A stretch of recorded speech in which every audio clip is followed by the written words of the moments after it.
문다의 압수수색이 있었습니다.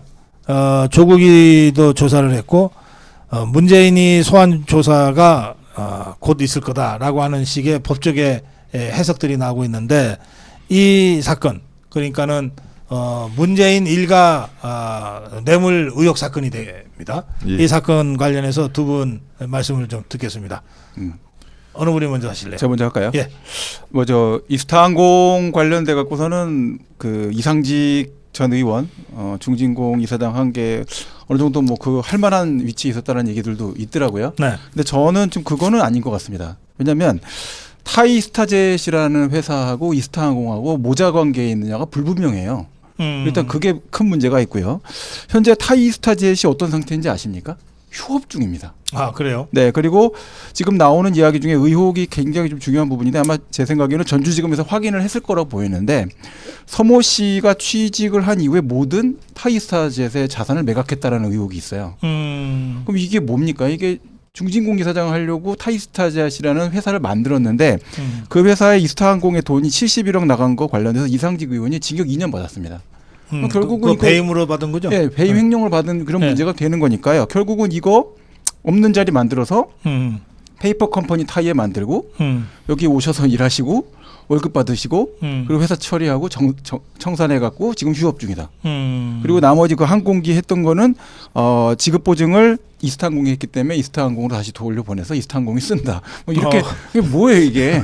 이렇게 되는 구조가 됐으니까. 그러면 그게 위인 설관한 거예요? 그렇게 보이는 거죠. 서모 이자를 위해서, 네. 문다의 이자를 위해서. 네, 정상적으로 회사를 해갖고 몇십억씩 써갖고 이렇게 막대한 피해를 입히면서 뭐하러 해외로 나가서 타이에다 항공사를 만들고 네. 정상적으로 이스타항공이라는 회사하고 모자관계 설정도 안 돼서 지급보증이나 자금 사용한 게 유용으로 잡힙니까? 네. 이런 상태인데 이거를 어떻게 정상적인 형태다 이렇게 설명을 할 수가 있겠는가라는 생각이 들어서 네. 저는 이렇게 생각합니다. 민주당 탄핵 좋아하는데 검사들이 피의자 문재인 문다혜를 조사 안 하면 직무유기고 탄핵 사유다 이렇게 생각합니다. 네, 이렇게 검사들이 생각합니다. 문재인을 조사 안 하면 직무유기다. 네, 그리고 탄핵 사유다. 그럼 이제 국민의힘도 탄핵 한번 해보는 거예요? 그렇습니다. 예, 아니, 원영수 변호사. 저는 그 문재인 대통령이 과거에 탄핵 때 야당 대표 시절에 했던 말이 있습니다.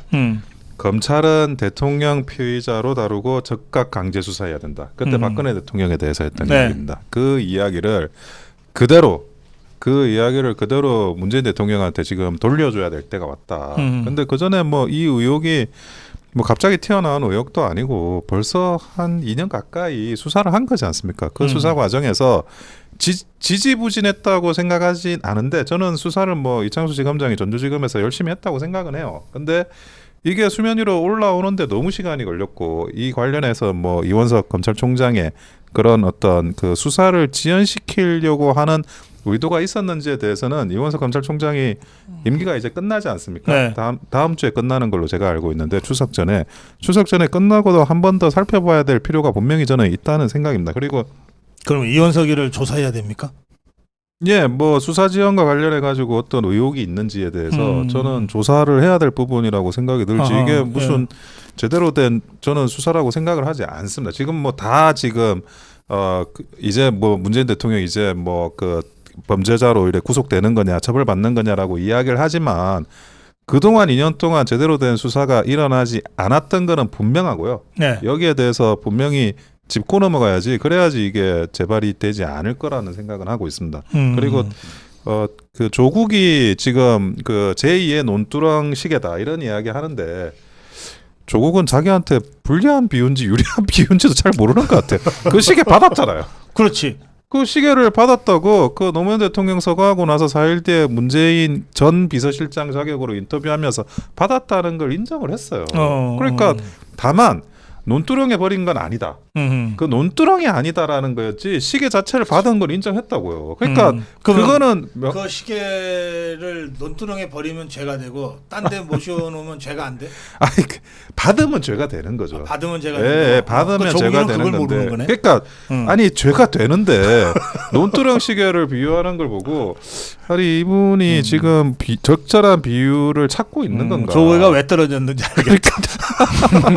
근데 저는 그렇게 생각합니다. 지금 이 관련해 가지고 조국도 지금 조사를 받았잖아요. 네. 그러니까 그 중진공으로 이사장으로 취임하는데 민정수석이 인사에 관련해서는 그 관리를 하지 않습니까? 본인의 업무 범위 내고 거기에 대해서 뭐 인사 검증을 한다든지 네. 뭐 이런 것들이 업무 범위 내기 때문에 조국도 조사를 받았는데 뭐 자기는 이상직 모른다라고 언론에 보니까 진술한 모양이더라고요. 근데 이상직도 모르고 뭐 누구도 모른다. 다 모른다고 지금 네. 본인이 진술했는데 이분이 문재인 대통령이 본인이 다 안고 가기를 내심 바라나.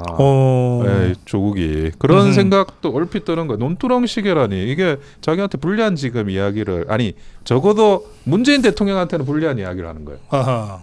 그래서 그런 이제 정치적인 어떤 비유, 함의 이런 것들이 굉장히 눈여겨볼 부분이었다고 생각을 하고 있습니다. 그렇구나. 예. 그 저 마지막에 말씀하신 게 일리가 있네. 네. 조국 입장에서는 어차피 문재인이는 뭐 죽으러 갈 것 같으니까. 버카 버리는 카드. 예, 그렇죠. 예. 예, 그냥 이것까지 떠안고 가세요. 예. 쭉 가실 거.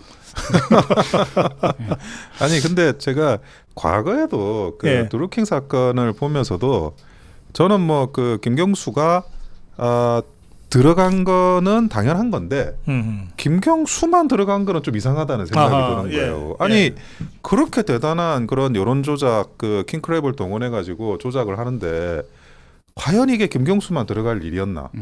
그 관련해 가지고 그런 이제 우리가 뭐 흔히 범틀이라고 하지 않습니까?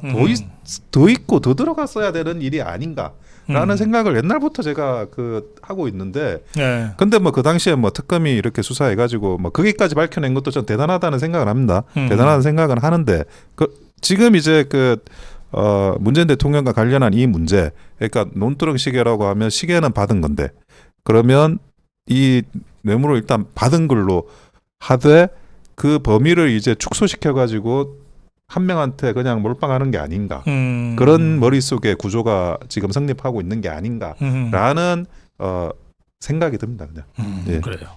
알겠습니다. 자, 민주당 돈봉투 사건 이건 뭐 거의 잊혀진 사건이 돼버렸는데 근데 재판은 계속된다. 그래서 호정식이 이성만이 윤관석이가 징역형을 받았어요. 네, 전부 다요. 예. 그러면 나머지 현역 의원 배지 다시 달고 있는 6명은 여전히 출석도 안 했다면서요. 네.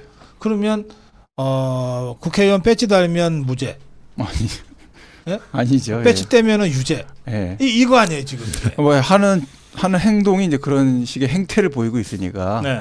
이제 재판에서 그 부분에 대해서 안 좋게 영향이 나올 거고요. 써질 문구가 있죠. 반성하지 않고 죄질이 좋지 않다. 아 그러면 집유도 안 되는 거네. 이제 그렇게 이제 상황이 점점점 더 악화되겠죠. 그리고 이게 이제 이런 게 있습니다. 소년 사건 같은 것들이 있었어요. 어렸을 때 사건이 터져갖고 네. 재판 받았으면 보호 처분으로 끝날 건데 늦게까지 사건 파묻고 오래오래 버티다가 그러다 성인이 돼버렸어. 네, 성인이 돼버렸어요. 그러면 이제 성범죄자 전과 등록되는 거죠. 예, 이렇게 될 수 있어요. 그게 그렇구나. 그렇죠. 예. 아니 어릴 때 저지른 죄라도 빨리 끝내는 거죠. 그래야 정상적으로 빨리 참착하고 끝날 건 끝나고 하는 건데 막 뭉개고 뭐 하고 뭐 하다가 나중에 가갖고 한 방에 그냥 철퇴로 두드려 맞는 상황이 이제 올 수가 있습니다. 네. 네. 아 그렇구나. 예. 갑자기 6명이 불쌍해지네. 갑자기 이제 법적인 해석이 바뀔 수가 있죠. 야 어떻게 정당에서 돈을 받아 먹어? 정당을 다 개혁해갖고 이렇게 하고 나서 한 3년 후에 정당 개혁이 막 된 거예요. 민주당도 이재명 들어가고 막 이제 누구도 들어가고 다 들어가고 그래 되고서는 국민의힘도 막 정신 차리고 해갖고 양당이 정당 개혁했는데 재판하는 거죠.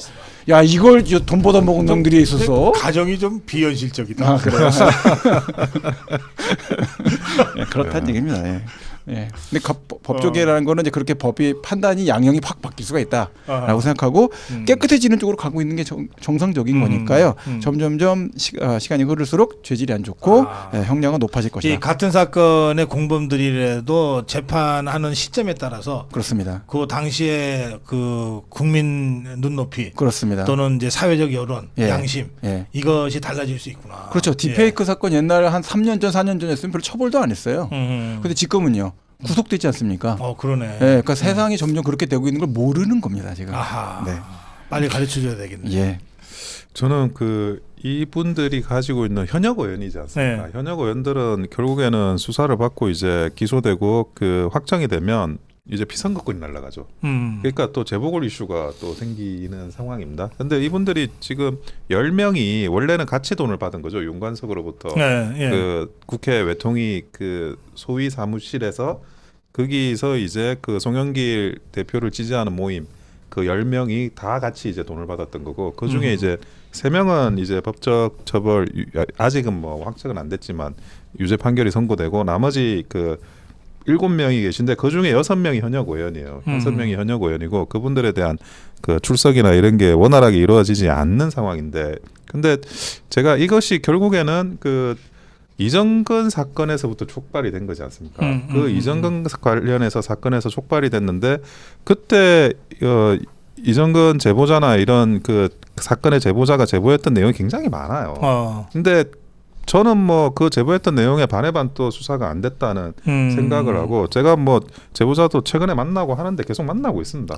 관리를 그래요? 하고 제가 그 관리를 하고 하는데 근데 그분도 이제 그런 이야기를 하시고 근데 이 그 송영길 관련한 이 돈봉투는 이정근 사무부총장의 휴대폰을 압수수색하고 5대 거기서 나온 녹취를 기초로 해가지고 다시 나온 거거든요. 예. 근데 그게 제가 언론에서 봤는데 한 12,000개의 녹취 내용이 있다는 거예요. 그것만 봐가지고 틀어도 제가 볼 때는 뭐 굉장히 많은 양의 그런 수사 포인트가 생길 수밖에 없는데 그게 생각보다 저는 빙산의 일각만 지금 나왔다. 그래서 그 부분도 앞으로 뭐 3년 동안 계속 좀 집중해서 그 파헤쳐야 될 부분이 분명히 있다라는 생각을 한다. 제가 그 계속 이제 이원석 총장 이야기하는데 그 수사 관련해서 지지부진한 거는 아니 제가 제보자를 관리하는 그 과정에서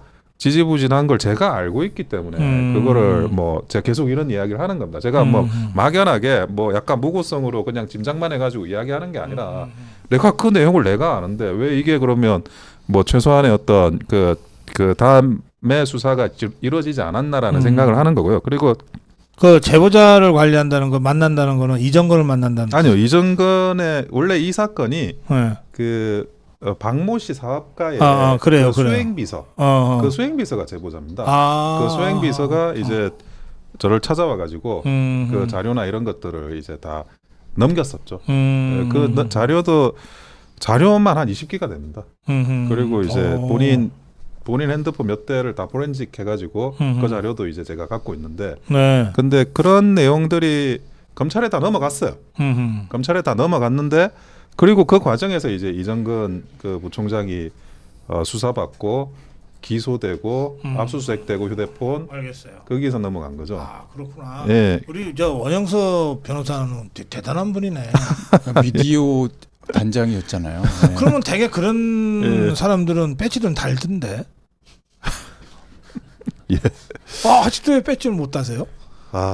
저 요 배지 비슷하게 생긴 게 죄송해요. 아픈 데를 또 제가 이거를 제가 나중에 주책 없이 건드렸네. 금으로 바꾸겠습니다.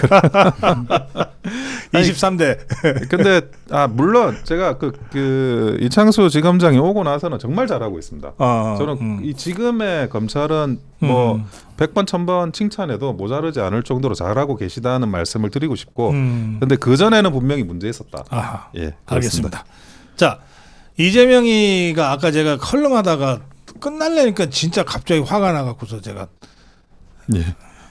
했는데 이 계엄령 선동 있잖아요. 네. 예, 이걸 왜 뭐 현장에서 대응을 못하고 그냥 하여튼 좀 그래요.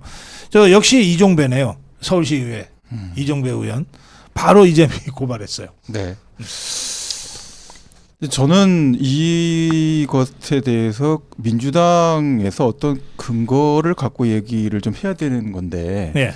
그래서 저는 이거 아무리 제 뇌피셜을 돌려봐도 이게 이해가 안 돼서요. 현재 상황이 어떤 뭐 경비 계엄이나 비상 계엄을 선포할 어떤 요건도 못 갖춘 상태거든요. 근데 이거를 조직적으로 지금 얘기를 언급하면서 네. 댓글이나 뭐 기사가 계속 올라온단 말이에요. 그래서 제가 혹시 김정은이 뭐 교시가 있나? 어. 이런 생각이 좀 들었어요. 음흠. 그러니까 보통은 이게 국가 비상사태라는 거는 우리나라를 공격할 수 있는 이런 조직은 북한밖에 없으니까 네. 대대적인 대남 도발을 한다든지 또는 도시게릴라전과 같은 이석기 같은 뭐 이런 것들을 한다라는 상황이 발생돼야지만 사실은 존재할 수 있는 그런 컨셉이거든요. 그래서 이게 뭔가 교시가 있고 조직적 계획이 있나?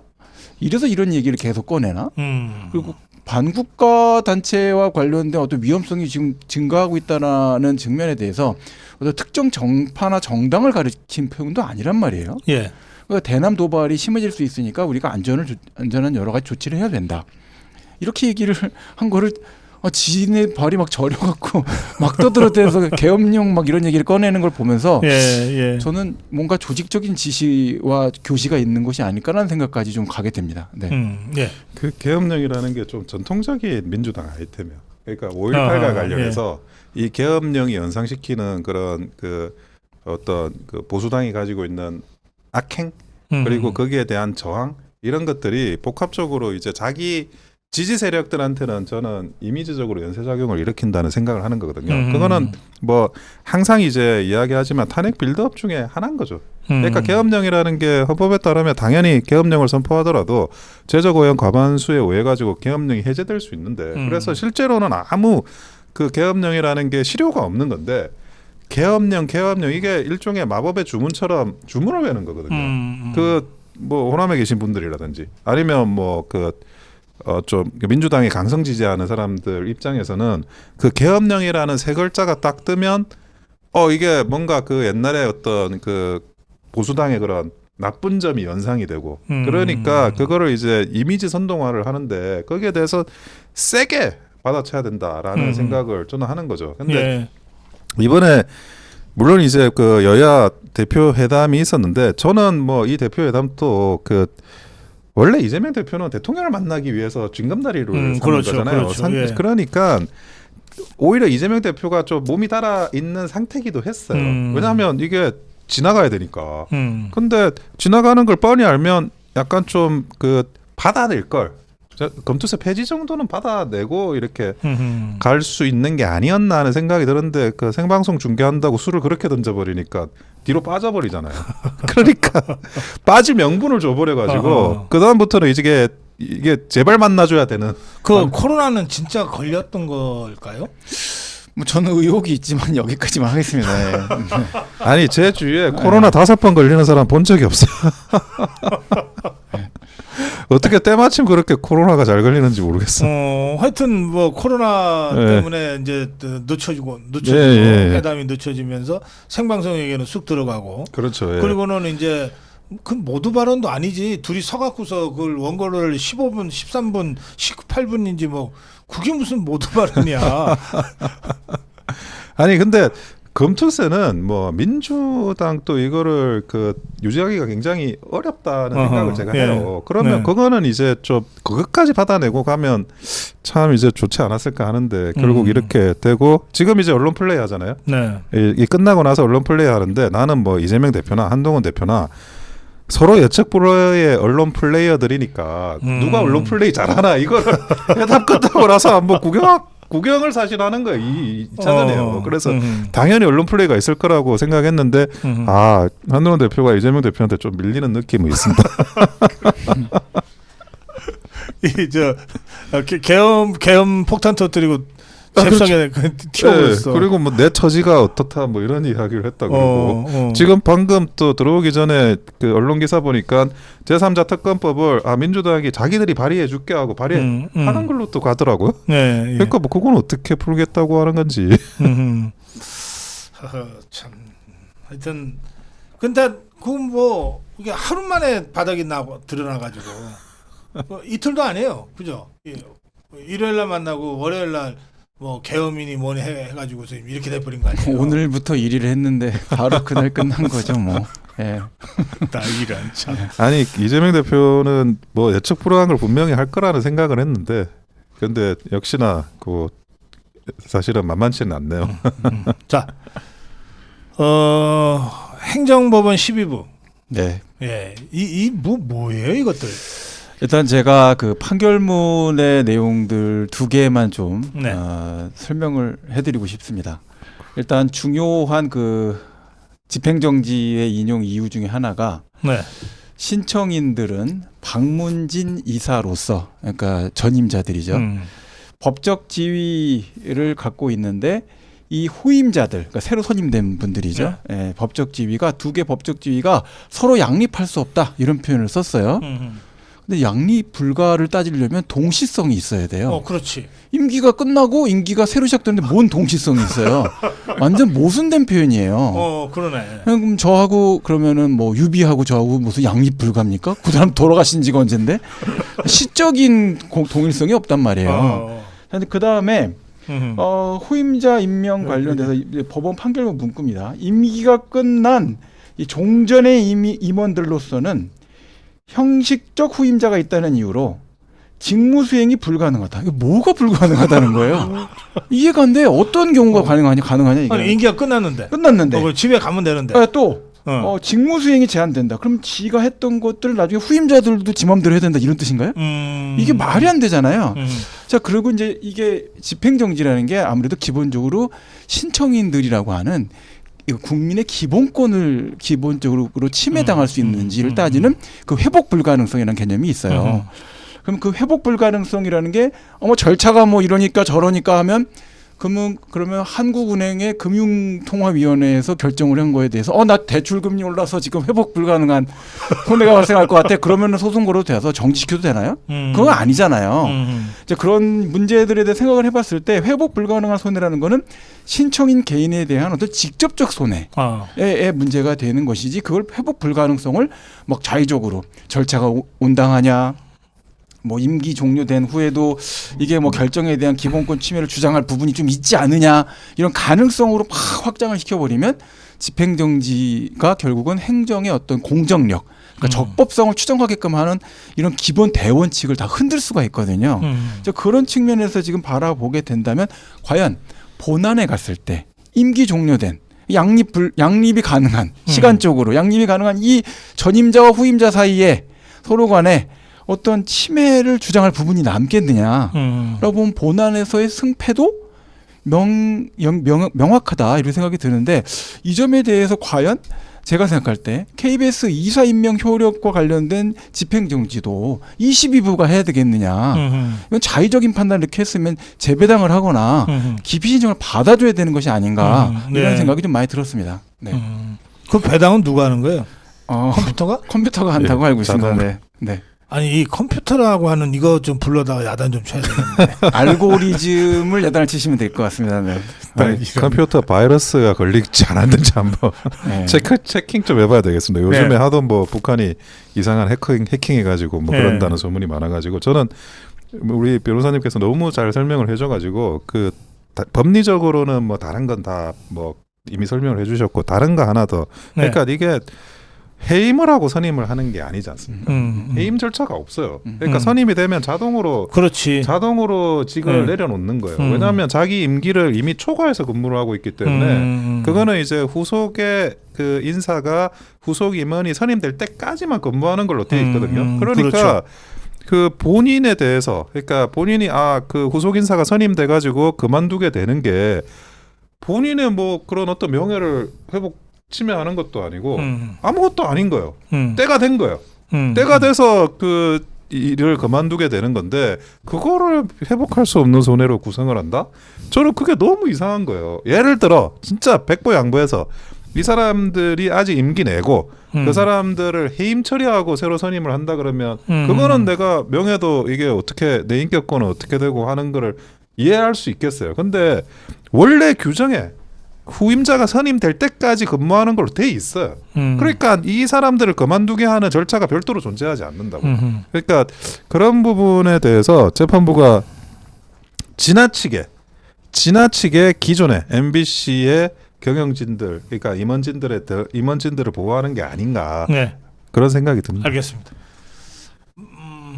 마무리 한 말씀씩 듣겠습니다. 네, 저는 그 행정법원의 기억의 베개와 알부민하고 통감보를 좀 적극적으로 공급해드렸으면 좋겠어요. 통감보. 예, 왜냐하면 잠을 자꾸 통감을 제대로 갖고 오세요. 예. 못 주무시니까 어. 자꾸 이렇게 이상한 판단이 나오는 것 같아요. 꿀잠을 좀 주무셔야 될 것 같고, 저도 이게 먹어보니까 정신이 맑아져서 좀 말이 좀 이렇게 제대로 나오지 않습니까? 그래서 알부민도 좀 필요하신 것 같아요. 간도 이렇게 상하실 수 있고, 그리고 계속 오랫동안 앉아 있다 보면 관절도 안 좋아지거든요. 그러니까 통감보도 좀 드려서 2+2로 이렇게 사드려서 좀 드시고 이러시면, 그러면 11분은 좀 좋은 판단을 하지 않을까 이런 생각을 합니다. 네. 네.